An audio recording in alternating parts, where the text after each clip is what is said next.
Après une trentaine d'années passées en Europe, je décidai donc de retourner dans mon pays natal, le Cameroun. Seulement, je ne saurais vous parler ma vie au Cameroun sans vous avoir au préalable brossé un tableau sur ma vie avant mon retour au Cameroun. En France, où j'avais passé la majeure partie de mon temps, et je vous parle ici de la période postérieure à la mort de mon mari, j'avais été prise dans un engrenage qui m'empêchait d'écouter la voix de Dieu. Après des années d'études secondaires complétées par 2 années de droit, j'avais décidé de laisser tomber cette filière et de me rabattre plutôt sur une formation en hôtellerie-restauration, qui devait m'aider à trouver facilement du travail. Ce projet avait donc réussi et j'avais également décroché des diplômes dans cet autre domaine. Mon époux étant décédé, je ne vivais plus dans l'opulence, comme cela avait été le cas de son vivant. Bien-aimé, il est important que vous sachiez, pour vous qui fonctionnez avec Dieu, que votre vie est dirigée par lui, même si jusque-là, vous ne vous étiez rendu compte de rien. Eh oui, pendant ma période de galère, étant jeune et très jolie, j'avais eu des propositions malsaines, comme de poser sur des magazines érotiques dans le style UL, propositions que j'avais refusées alors que j'avais des problèmes d'argent. Dans ma petite tête, je me disais que le désert financier par lequel je passais ne justifiait pas que je fasse honte à ma famille. En effet, ces magazines étaient également diffusés au Cameroun. J'avais, parmi tant d'autres boulots, travaillé en tant que commercial pour une entreprise allemande et réussi enfin à créer ma propre boîte en France. Ce que vous devez en outre savoir et c'est très important, c'est qu'avant d'aller en France et pendant que j'y étais, j'avais de très bonnes relations parmi les personnalités ou les directeurs de sociétés du Cameroun. Grâce à ces relations, je pouvais trouver facilement du travail à mes proches qui étaient dans le besoin. Mais lorsque, pour une raison de survie, je leur demandais, moi qui les connaissais, de me trouver du travail, ces mêmes personnes ne levaient pas le plus petit doigt pour moi. En France aussi, j'avais eu du mal à trouver des postes qui correspondaient à mon niveau d'études et, au reste, les perspectives d'évolution n'étaient pas toujours évidentes dans les postes que l'on me proposait. Toujours est-il que, doué de nature d'un tempérament de battante, à force d'essuyer des échecs, j'avais fini par créer mes propres entreprises, quelle que soit leur taille. Ce que je ne savais pas, c'est que Dieu mettait des garde-fous là où il le fallait dans ma vie. Il savait qu'il me fallait d'abord développer mes talents de chef d'entreprise en attendant le moment où je travaillerais pour lui. Ma dernière création en France, c'était un restaurant d'entreprise dans le département du Val-de-Marne et, plus précisément, aux alentours d'une zone largement occupée par des sociétés. Ce n'était pas un restaurant africain, la cuisine était plutôt européenne et j'étais la seule noire parmi le personnel de mon restaurant. Il était ouvert du lundi au vendredi, puisque mes clients ne travaillaient pas les week-ends. C'est ainsi que de fil en aiguille, subjugué par la diversité de ma clientèle et bercé par de mauvais conseils, je fus contrainte d'accepter une clientèle gay et travelot durant les week-ends.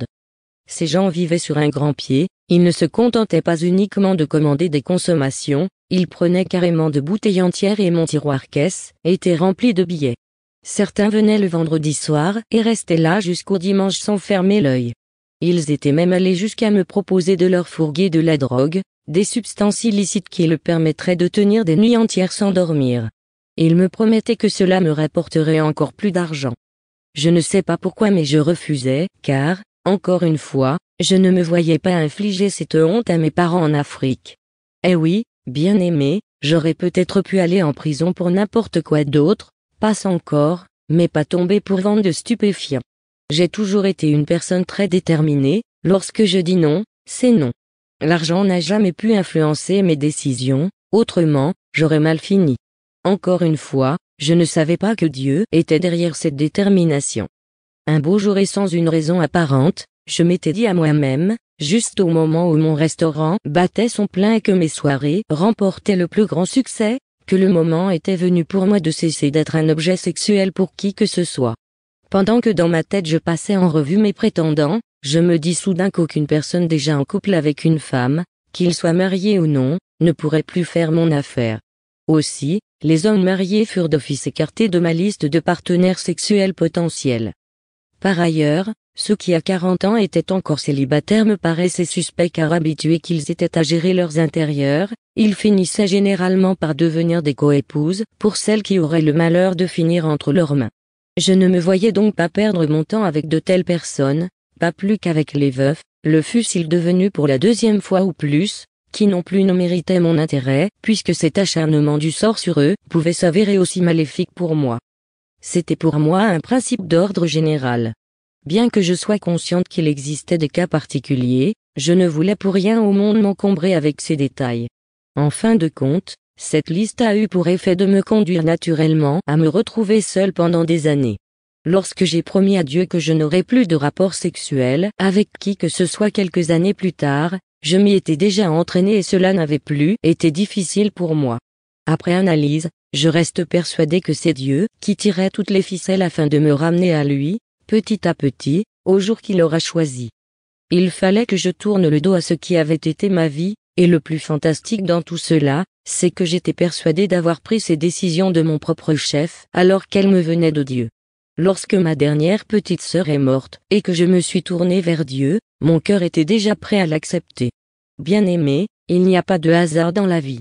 Dieu est au contrôle de tout ce qui nous concerne. En revanche, il ne peut pas nous aider si nous l'empêchons de rentrer dans nos cœurs. Je savais, de par l'éducation que ma mère m'avait prodiguée, que Dieu existe. En effet, même en France, chaque fois que j'avais des problèmes, je me tournais vers lui et je lui promettais que s'il m'aidait à m'en sortir, je changerais de comportement vis-à-vis de lui. Mais dès qu'il m'aidait, j'oubliais toutes les promesses que je lui avais faites et je continuais à vivre comme je voulais. Sachez, bien-aimés, que Dieu est patient. Ce qu'il dit arrivera quel que soit le temps que cela prendra. Ma mère, qui m'aimait beaucoup, trouvait et elle me le disait très souvent que j'étais une bonne personne, quoique, à son avis, j'entretenais des relations difficiles avec les hommes. En effet, hormis mes défauts, force m'est de reconnaître que j'avais un caractère trempé. Je n'hésitais pas à larguer qui que ce soit dès qu'il y avait quelque chose qui n'allait pas comme je voulais. Je quittais les gens avant qu'ils ne me quittent. Parmi toutes les promesses que j'avais faites à Dieu, quand je menais encore une vie mondaine, je me souviens en particulier de l'une d'entre elles, lui consacrer ma vie vers la fin de mon existence sur terre. Après avoir une fois encore entendu les réprimandes de ma mère, qui me prévenait que si ce mauvais penchant elle voulait parler de mon instabilité sexuelle n'existait pas en moi, j'irais sans hésitation au ciel après ma mort. Je décidai donc de faire amende honorable vis-à-vis de Dieu. Sachez juste une parenthèse, que ma mère était protestante. Mais elle ne savait pas, comme la plupart des catholiques et des protestants, qui connaissent pourtant Jésus, qu'il fallait naître de nouveau pour obtenir le salut. Elle se rendait régulièrement à l'église et croyait en Dieu. Elle priait et louait Dieu tous les jours, mais elle ne savait pas qu'il lui fallait accepter Jésus-Christ comme Seigneur et Sauveur personnel pour aller au ciel. En effet, bon nombre de catholiques et de protestants croient en un Dieu unique comme nous tous, mais ils ne comprennent pas que le salut passe par la repentance et l'acceptation de Jésus-Christ comme Seigneur et Sauveur personnel. Il est écrit, dans Romains 10, 9-10, que si tu te confesses de ta bouche le nom du Seigneur Jésus, et si tu crois dans ton cœur que Dieu l'a ressuscité des morts, tu seras sauvé. Car c'est en croyant du cœur qu'on parvient à la justice, et c'est en confessant de la bouche qu'on parvient au salut, selon ce que dit l'Écriture. Il est aussi écrit, dans Jean 3, 3, et c'est Jésus lui-même qui le dit à Nicodème, docteur de la loi, ou alors, enseignant de la parole de Dieu, en vérité, si un homme ne naît de nouveau, il ne peut voir le royaume des cieux. J'avais donc dit à Dieu, dans mes temps d'ignorance, qu'il fallait qu'il soit patient avec moi et je lui avais promis que je me consacrerais à lui vers la fin de ma vie. Par ces propos, je m'imaginais finir en nonne dans un couvent, comme cela se passe dans la religion catholique. Je ne savais pas que je serais pasteur pentecôtiste et que je lui consacrerais mon corps, mon âme et mon esprit, comme je le fais désormais. En résumé, bien que mon cœur fût déjà disposé à accueillir Jésus, j'avais constaté qu'il était déjà présent dans ma vie et qu'il m'aimait depuis toujours et, comme je l'ai dit plus haut, que c'est lui qui tirait les ficelles dans ma vie. Maintenant, pour ceux qui croient que la vie de sanctification n'est pas importante dans la marche avec Dieu, je tiens à vous expliquer que Dieu dit qu'il est saint, et la vérité est là. Il s'attend aussi à ce que nous soyons saints. La Bible nous enseigne, dans Romains 12, 2, ceci, ne vous conformez pas au siècle présent, mais soyez transformés par le renouvellement de l'intelligence, afin que vous discerniez quelle est la volonté de Dieu, ce qui est bon, agréable et parfait. Nous ne devons pas accepter Jésus-Christ comme notre Seigneur et Sauveur personnel, et penser continuer à vivre notre vie d'avant.